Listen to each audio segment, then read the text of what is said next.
dia, boa tarde, boa noite, torcedor e sócio do Clube de Regatas Vasco da Gama.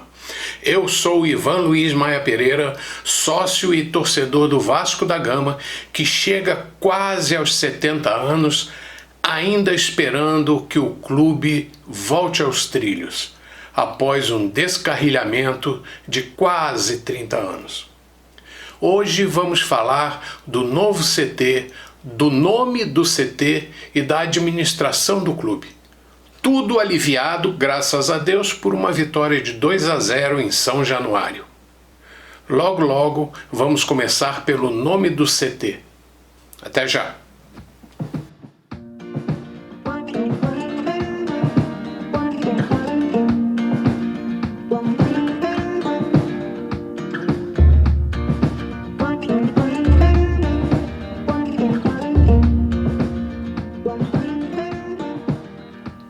Tudo no Vasco é complicado. Já começaram a discutir o nome do CT antes de se colocar uma pedra ou cavar um buraco na obra. E já surgem os nomes. O nome de Calçada foi sugerido e o de Eurico também.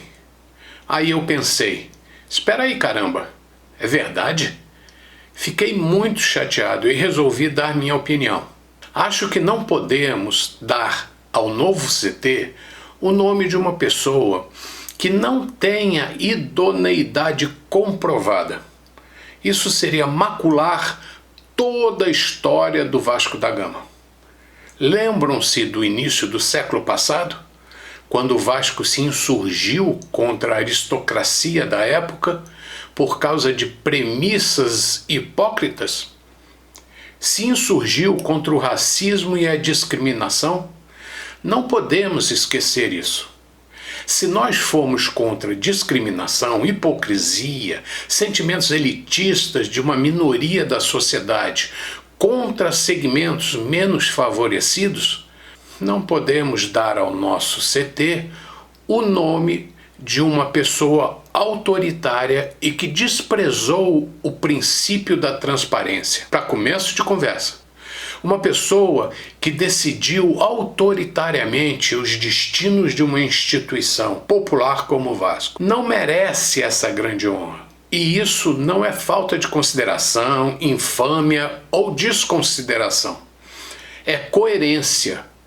Eu prefiro dar nome de um torcedor humilde do Vasco ao CT do que o de uma pessoa que no conjunto da obra só conseguiu unanimidade entre seus fanáticos seguidores. Eu sugiro CT do Almirante, ou CT União, ou CT Brasil-Portugal. Evitaria dar nome de pessoas para não nos arrependermos depois. Dentro do mesmo assunto, CT, mas com outra variante, vou falar da campanha de construção do CT. O Vasco lançou esta semana uma campanha para angariar verba para a construção do nosso centro de treinamento. Seria para a construção da primeira etapa, para a qual o Vasco espera arrecadar ou conseguir fazer um caixa de aproximadamente 2 milhões de reais. Valor suficiente para obras de preparação do terreno e infraestrutura.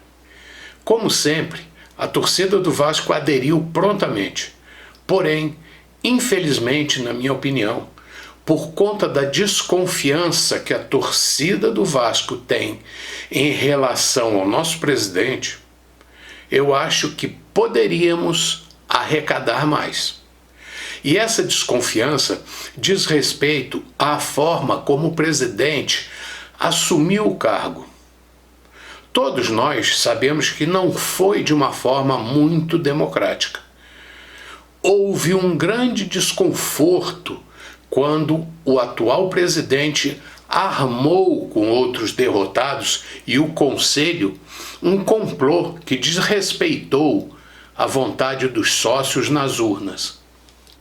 Infelizmente, este tipo de atitude coloca o torcedor com um pé ou os dois pés atrás, receoso com o que vem pela frente. Desta forma, todas as ações capitaneadas pelo maior mandatário do clube começam a ser postas em dúvida. Isso, no presente caso, se não impossibilita, também não ajuda a campanha de doação dos torcedores. Será que a administração utilizará o dinheiro objetiva e transparentemente nas obras do CT? Tomara que sim. E, com todo o meu coração, acho que a torcida do Vasco dará mais esta prova de confiança e amor ao clube. Mas sempre ficará a dúvida se a contribuição poderia ter sido maior ou não, se o presidente tivesse sido autenticamente eleito. Deixo claro que não sou contra a campanha e nem contra o Vasco, mas me propus neste canal sempre lutar pelo que é melhor para o Vasco.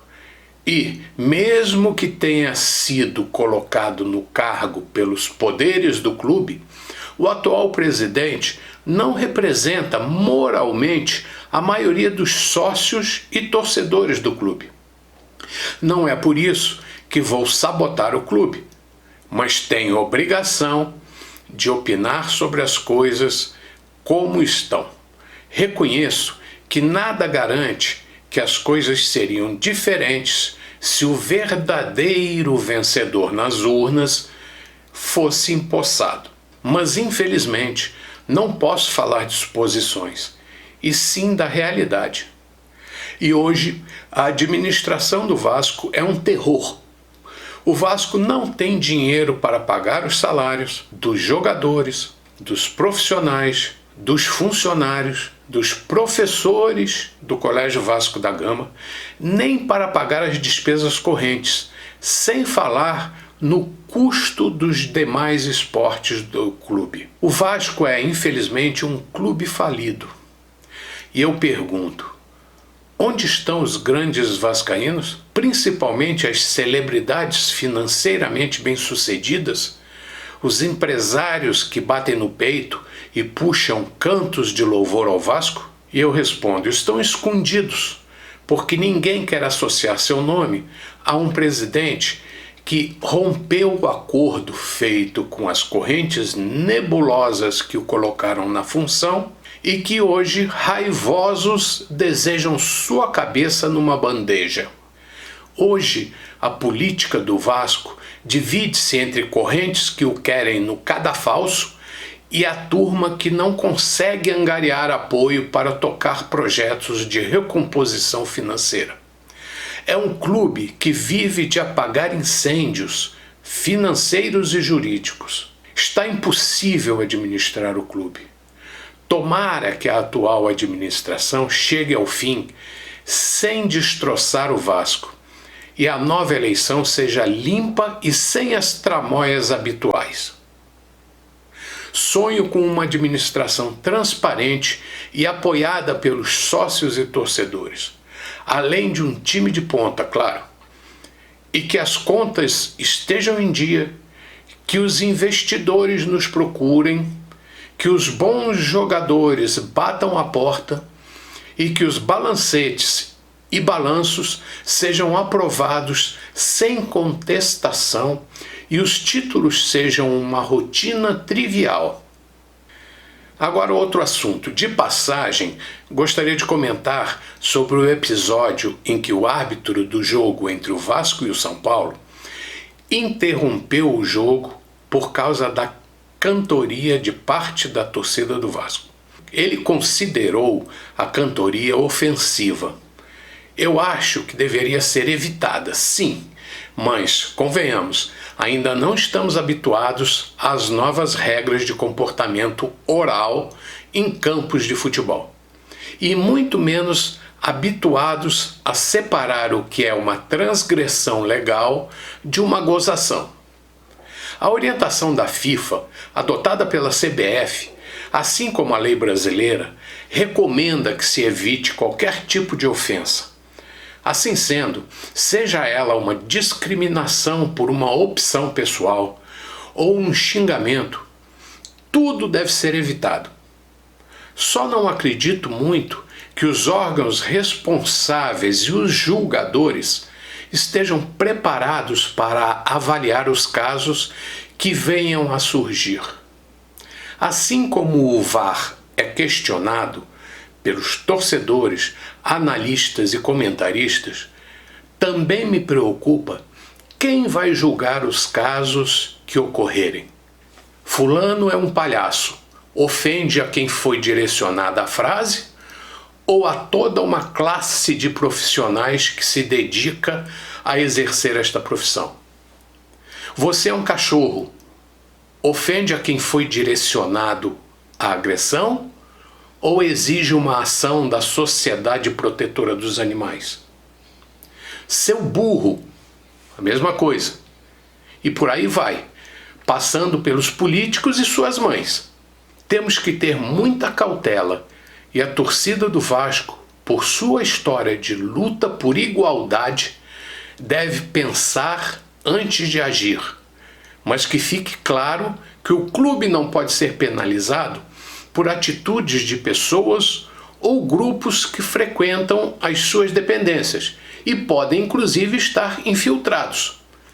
Ninguém tem na testa escrito o que vai fazer.